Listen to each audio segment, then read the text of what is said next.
Richard Ramirez, better known as the Night Stalker, terrorized the streets of Los Angeles in 1984 to 1985.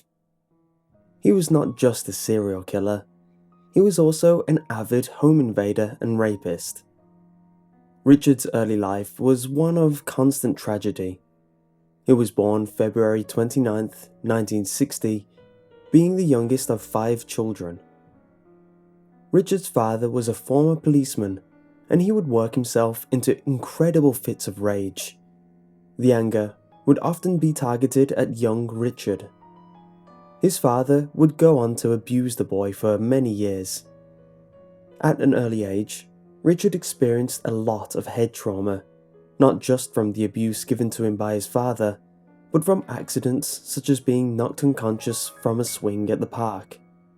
He in turn would suffer from epileptic seizures. As he grew older, at around the age of 12, he looked up to his cousin, Miguel Ramirez, and was Richard's personal hero. His cousin was a US Army combat veteran who fought during the Vietnam War. He would go on to tell Richard of the brutal killings and rapes he had committed during the war. He even went as far as showing Richard gruesome pictures he had taken, one being that of Miguel posing next to a severed head of a woman he had earlier abused and killed. Miguel would go on to teach Richard certain military skills, such as killing in stealth. Richard's life truly changed for the worst on the night of May 4th, 1973, as he witnessed his cousin Miguel shoot his wife in the face with a .35 caliber revolver. After that, Richard became very introverted and withdrawn from his family and peers. Sadly, he went on to be one of the worst serial killers to ever walk the streets of Los Angeles, killing up to 13 people. But not all were killed. That is the case of Whitney Bennett. July 5th, 1985, is a day that Whitney Bennett will never forget. At the time, Whitney was just a 16-year-old girl sleeping in a room. That is when Richard Ramirez crept into her bedroom with a tire iron at hand and attempted to bludgeon her to death with it. Richard began to strangle the poor girl with a telephone cord, but when he saw sparks emanating from the cord and the victim's short breaths still continuing, he took it as a sign from Jesus Christ and fled from the house. Luckily, Whitney survived her brutal beating, having to get 478 stitches in her head to close the wound that Ramirez had caused. It's unclear what Whitney Bennett is currently up to today, as there is little to no current information on her. As for Ramirez, he was sentenced to death in California's gas chamber, but he never saw it through.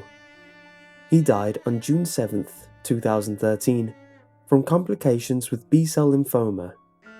One of the last statements the Night Stalker made to the press regarding his death sentence was, "Big deal.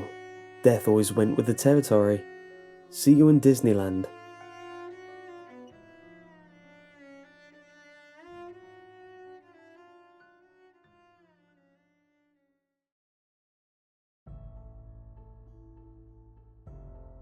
The Zodiac Killer is a name that struck fear in the heart of many Americans in the 1960s and 1970s. To this day, the ominous killer's true identity is still unknown. The Zodiac Killer terrorized the California area, killing a confirmed 5, but it is believed he could have killed up to 28. The man even claiming to have killed 37. The killer was given the name Zodiac Killer due to the eerie series of letters he sent to the local press. Each letter he sent had with it a cryptogram for the world to decipher. He claimed if you did it correctly, you would find out his true identity. Unfortunately, only one of the letters has been deciphered correctly. The San Francisco Police Department did have some ideas who the killer might have been, but nothing was conclusive and the case is still unsolved. Brian Hartnell and Cecilia Shepard had a terrifying experience with the sinister killer on the day of September 27th, 1969. Brian and Cecilia were picnicking together at Lake Berryessa when a man wearing a black executioner's hood and sunglasses approached the unsuspecting couple. The man, thought to be the Zodiac Killer, pulled out his gun, telling them he needed their money and car, claiming he had just escaped prison after killing a guard and needed to get to Mexico. He then ordered Cecilia to tie Brian up, proceeding to do the same to her after checking to make sure both were tied tightly. He put away his gun, pulled out a knife, and began stabbing the victims repeatedly. The killer then walked to Brian's car and with his knife drew a cross symbol on the car, along with another cryptic message. Shortly after, the killer called the police on a payphone to report his crime. The phone was found still off the hook, police believing they had just missed him by a few minutes. After the Zodiac Killer left the area, Brian and Cecilia began screaming for help until a fisherman and his son heard their pleas for help. Eventually, the couple was taken to the hospital. Brian was fully conscious, providing complete detail of the ordeal to the investigators. But unfortunately, for Cecilia Shepard, the same cannot be said of her. She never regained consciousness, and 2 days later, on September 29th, she passed away. Today, Brian Hartnell is 66 years old, living a happy life working as an attorney. He has children and grandchildren, having been married to the same woman for many years. For nearly 30 years, Hartnell remained silent to the press of the horrific event that took place, until director David Fincher contacted him for the movie Zodiac in 2007. Recently, the Zodiac case is still being placed as inactive until further information comes. Until that happens, the case remains cold.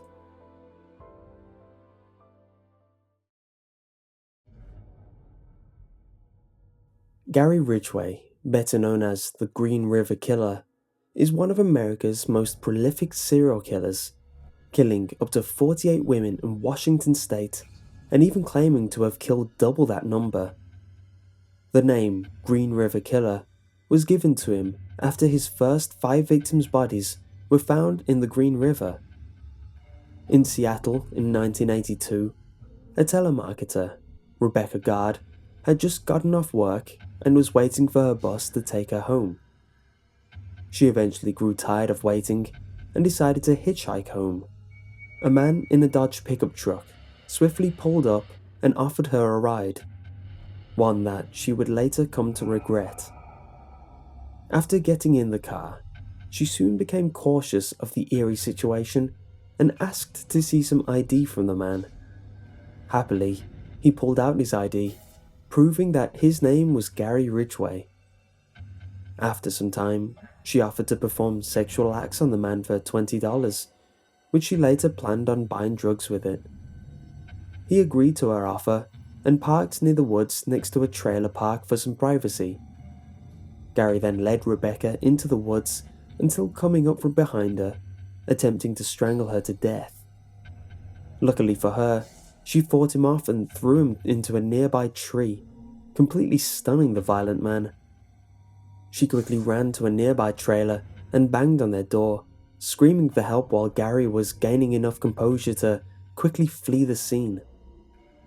She was afraid to tell anyone what happened on that night for nearly 2 years, in fear people would judge her lifestyle and that her career might be jeopardized. So she kept this key evidence to herself until finally coming forth with the details to the police. In 2001, Gary Ridgway was sentenced to life in prison.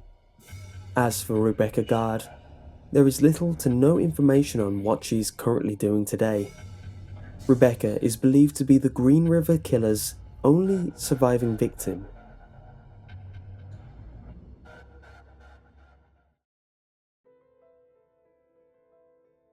Ted Bundy is easily one of the most iconic serial killers of all time. He was an American killer, kidnapper, rapist, and necrophiliac. He was born Theodore Robert Bundy in November 24, 1946, and raised by his mother, as his father's true identity has never been determined. One of the only people Bundy truly loved was his grandfather, whom he had a mountain of admiration for. He told great stories of his grandfather, but others told more disturbing tales about the man, some saying he was a horrid bully and bigot who beat his animals and wife. He once even threw one of his children down the stairs for oversleeping.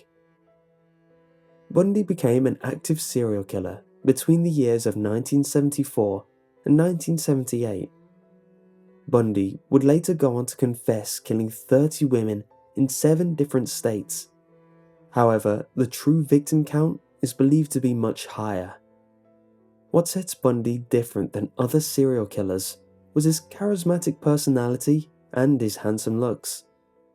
His charm truly helped Bundy's endeavor to get his female victims' trust before killing them. He most commonly approached his victims in public areas, impersonating an authority figure. He was known to have decapitated at least 12 women and kept their severed heads in his apartment as mementos. Eventually, Bundy was apprehended by the police and was being transported from Garfield County Jail to Picton County Jail in Aspen. During the trial, he told the judge he wanted to serve as his own attorney. So, they broke for recess, during which he used to go to the library to research for his case. At the library, Bundy secretly opened a window and jumped out the 2-story building, spraining his ankle as he fled the scene. The whole town went into panic, putting up multiple roadblocks and looking for him with numerous search parties. He was eventually caught and placed back in jail, but he wasn't done yet. Bundy, now back in jail, came up with a new plan after obtaining a blueprint of the jail he would eventually escape again from on December 30th, while most of the guards were off for Christmas. Bundy was on the run again, this time for much longer, making his way to Florida. Soon, old habits would come crawling back to Bundy. On the evening of January 14th, 1978, Bundy quietly broke into a sorority house where his killing spree began. He bludgeoned one woman to death with a piece of firewood before moving on to the next room. Entering the room of Lisa Levy, he beat her unconscious, strangled, and tore through her body after killing her. He then entered the room of Kathy Kleiner, who is one of Bundy's only living victims. He attacked Kathy, breaking her jaw and deeply lacerating her shoulder, yet didn't kill her. It is unknown why Bundy left her alive on the floor. Today, Kathy Kleiner works as a counselor, so what happened to her and her friends will hopefully not have to happen to any others. She has forgiven Ted Bundy for the cruelty he carried out that night. As for Ted, he was eventually captured and was sentenced to death via the electric chair in January 24th, 1989.